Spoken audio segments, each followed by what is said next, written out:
नीति आयोग की रिपोर्ट के अकॉर्डिंग पिछले 10 सालों में 94,000 गवर्नमेंट स्कूल्स क्लोज हुए हैं, यानी कि 25 स्कूल पर डे, वो भी गवर्नमेंट स्कूल्स। अगर हम देखें पिछले डाटास को तो 2005 से लेके अभी तक जो एडमिशन्स के डाटा थे, जो 2005 में 71% था, वो गवर्नमेंट स्कूल्स का घट के 50% पे आ चुका है अभी तक। यानी कि 2,26,00,000 स्टूडेंट्स का डिक्लाइन देखा गया है गवर्नमेंट स्कूल्स के एडमिशन्स में। तो देखा जाए कि कौन कौन से स्टेट्स सबसे ज़्यादा इससे अफेक्टेड हैं, यानी कि किस स्टेट में सबसे ज़्यादा स्कूल्स क्लोजर हुए हैं, तो उनमें लाई करते हैं मध्य प्रदेश, उत्तर प्रदेश और जम्मू एंड कश्मीर। अगर 2023 दिसंबर की बात की जाए, मध्य प्रदेश में 7.5 लाख स्टूडेंट्स ऐसे हैं जो कहीं भी इनरोल्ड नहीं है, यानी कि 7.5 लाख बच्चे जो ना ही प्राइवेट स्कूल में और ना ही गवर्नमेंट स्कूल में इनरोल्ड है, ना ही उनका एडमिशन कहीं नहीं है। और अगर एक डाटा के हिसाब से देखा जाए तो 29,000 बच्चे ऐसे हैं जो कि ड्रॉप बॉक्स कैटेगरी में आते हैं। ड्रॉप बॉक्स कैटेगरी यानी कि एक ऐसी कैटेगरी जिसमें एक बच्चा अगले साल या उससे 1 साल 2 साल बाद पढ़ाई छोड़ दे, यानी कि ड्रॉप आउट ले ले पढ़ाई से। इस कैटेगरी में 29,000 बच्चे लाई करते हैं।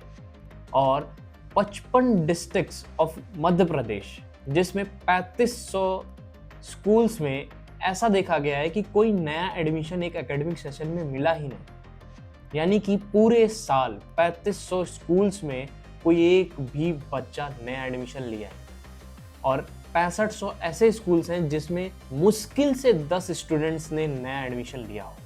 और इन्हीं सबको देखते हुए हर राज्य के सरकार ने अपने गवर्नमेंट एजुकेशन ऑफिसर्स को ये आदेश दिया कि ये उन बच्चों को मैप करें जो ड्रॉप बॉक्स कैटेगरी में है या फिर जो मैप्ड नहीं है, जिनका एनरोलमेंट कहीं नहीं है, उनको मैप करें, उनको ढूंढें और उनको डायरेक्ट एडमिशन प्रोवाइड कराएं और गवर्नमेंट पोर्टल से अपडेट कराएं। जिसको देखते हुए हर राज्य में जो कि 14.5 लाख के करीब जो बच्चे हैं वो ड्रॉप बॉक्स कैटेगरी में जो आते हैं, उनमें से अराउंड 1.23 लैक्स यानी कि 1,23,000 बच्चे जिनको रिकॉर्ड किया गया एज अ ड्रॉप आउट्स, और रफली 1.5 लाख स्टूडेंट्स ऐसे हैं जो कि पढ़ाई छोड़ दिए सिर्फ और सिर्फ इस वजह से या तो उनकी फैमिली कहीं और शिफ्ट हो गई या तो वो माइग्रेट कर गए किसी काम के लिए।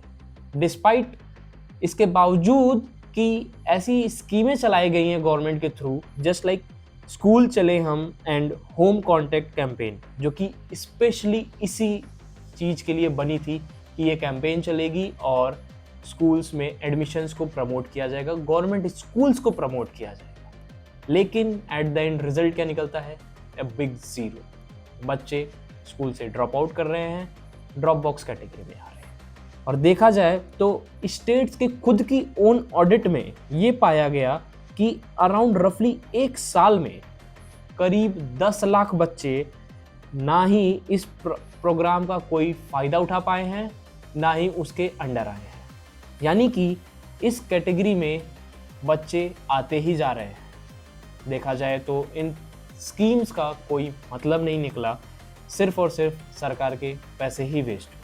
और जो गवर्नमेंट ने फरवरी में लोकसभा में एक डाटा जो प्रोवाइड कराया था, जो शोकेस किया था, वो इन सबको सपोर्ट करता है, इन सबको प्रूव करता है कि गवर्नमेंट स्कूल्स कितने डिक्लाइन हो रहे हैं। और वहीं पे देखा जाए तो जो यूडाइस प्लस के फिगर्स हैं वो भी कुछ इन सब चीज़ों को जस्टिफाई करते हैं। जैसे कि गवर्नमेंट स्कूल्स का जो फॉल है 11.7 लैक्स, जो कि 2014 से 15 में इतने फॉल हुए थे, इतने से वो 10 लाख पे आ चुका है टिल 2023 टू 2024। और जो कि डिक्लाइन है रफली अराउंड 89,000 स्कूल्स का, जो कि नीति आयोग के रिपोर्ट के अकॉर्डिंग जो 94,000 था, जिसके अराउंड ही डाटा ये आता है।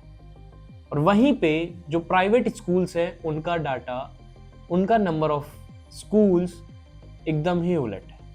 वहाँ पे एक बिग डिक्रीज नहीं, अब बिग इंक्रीज देखा गया है, एक सर्ज देखा गया है, जो कि है 2.8 लाख से 3.31 लैक्स।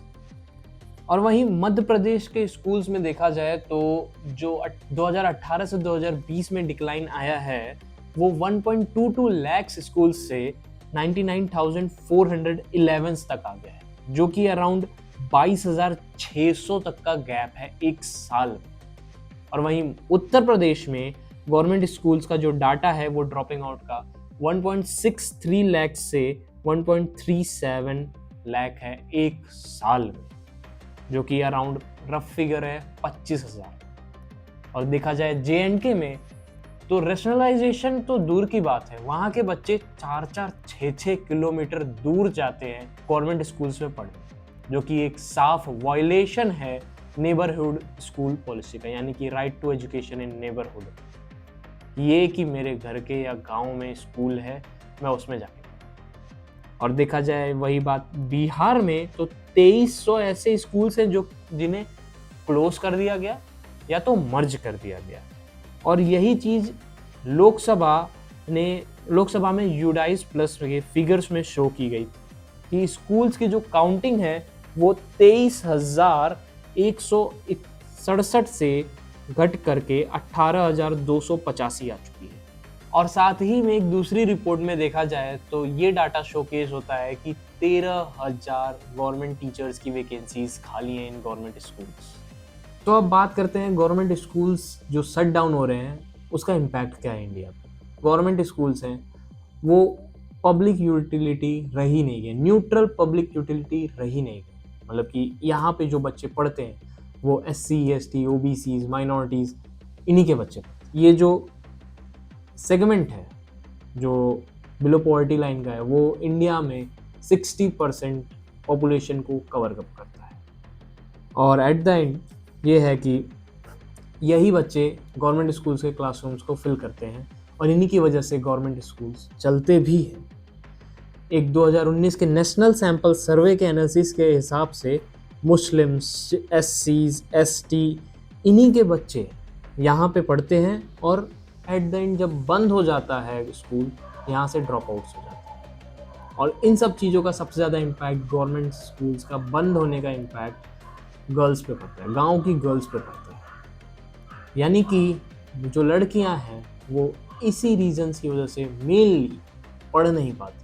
वैसे तो रिस्ट्रिक्शंस थे, अब तो धीरे धीरे चीज़ें इवॉल्व कर चुकी हैं, तो रिस्ट्रिक्शंस भी धीरे धीरे हट गए हैं, चीज़ें इम्प्रूव हो गई हैं। लेकिन ये एक मेजर पोर्शन है कि जो बच्चे पढ़ नहीं पाते हैं वो इसी वजह से।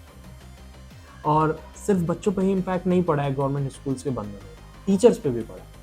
एक पर्टिकुलर टीचर को 5-5 क्लास के बच्चे को एक ही क्लासरूम में बैठ के पढ़ाना पड़ता है। और आप ही सोचो, एक क्लासरूम में 5 क्लास के बच्चे और एक टीचर, किसी एक बच्चे पे या एक क्लास पे वो टीचर ध्यान दे ही नहीं सकता लिख के लिए।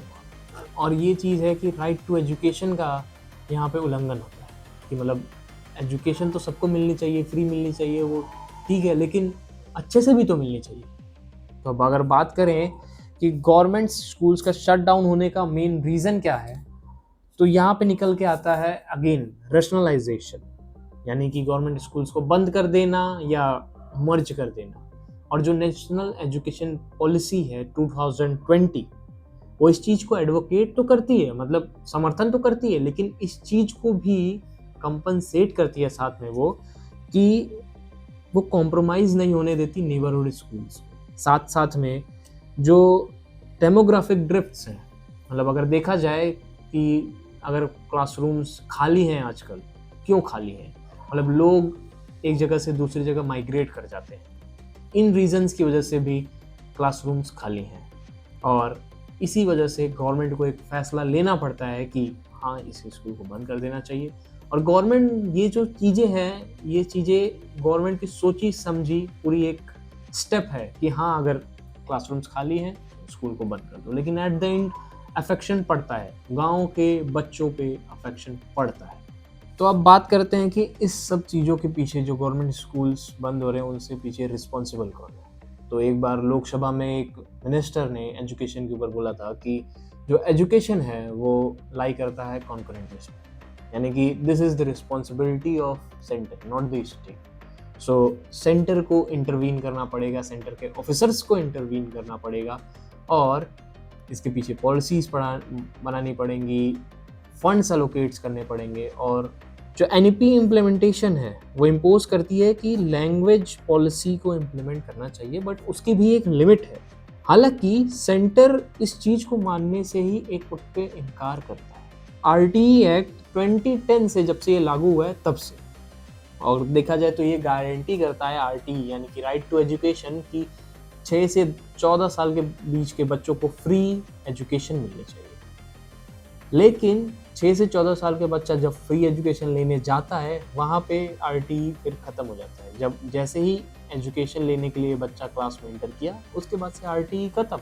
बच्चा कैसे पढ़ रहा है, कैसे नहीं पढ़ रहा है, आरटीई उस पर ध्यान नहीं देता, फोकस उस पर नहीं है आरटीई का। यानी कि राइट टू एजुकेशन जो पॉलिसी, जो एक्ट है, उसका कोई मतलब फोकस उस पर नहीं है।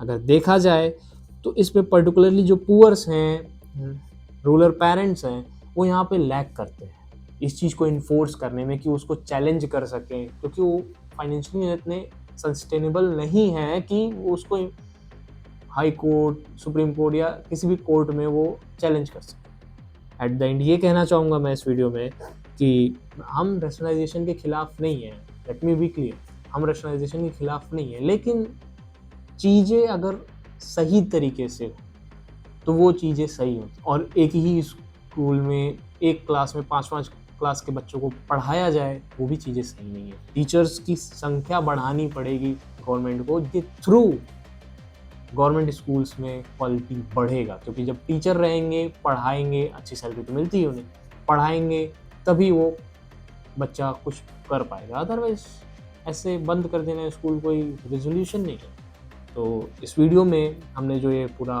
बात किया है वो द हिंदू के एक आर्टिकल से लिया है, जिसे आप पढ़ भी सकते हो द हिंदू के साइट्स पे जाके या उसके न्यूज़पेपर में जाके, और वहाँ पे जाके उनमें ये सर्च करोगे आप, मिल जाएगा। इस वीडियो का फुल्ली क्रेडिट हम हिंदू को देते हैं इसका रिसर्च का। थैंक यू इस वीडियो को देखने के लिए, थैंक यू वेरी मच।